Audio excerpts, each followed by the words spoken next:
So when did it happen that you were reading books and getting into entrepreneurship and all that? Like, was it during the time that you were with the gangs? Yeah, so 14 to 18 were like my total experimental phase. And that's when I started opening up to new thought. I didn't like reading fiction books growing up.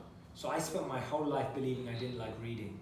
And I say this as being so important for kids because when you're a kid in school, all you get is fiction books. That's true. And I didn't enjoy fiction books because they were unreal to me. I was just like, well, that's not real. Why do I want to read it? And so I really got into autobiographies and biographies when I was 14. That's when I read The Rock's autobiography at that time. You were 14 when you read The Rock? 14, 15, yeah.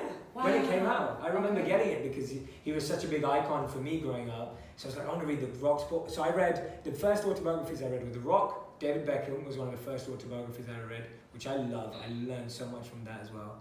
And then I read one about a spiritual guru, which my dad gave me. So I read that as well.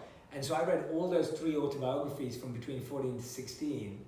And I was getting really into real life stories of pain, chasing glory, like pain to potential, stress to success. Like I started getting into, but I got into real stories of real people.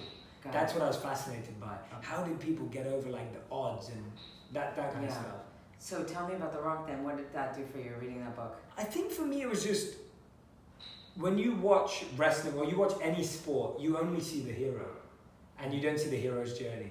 You only see the end product. And you see this guy, he's on stage, everyone's cheering, you think his life has always been that way. And then all of a sudden you're like, oh wait a minute, it wasn't like that at all. Like there's so much heartbreak, there's so much heartache, there's so much loss, there's so much pain, there's so much lack of money, there's so much lack of support.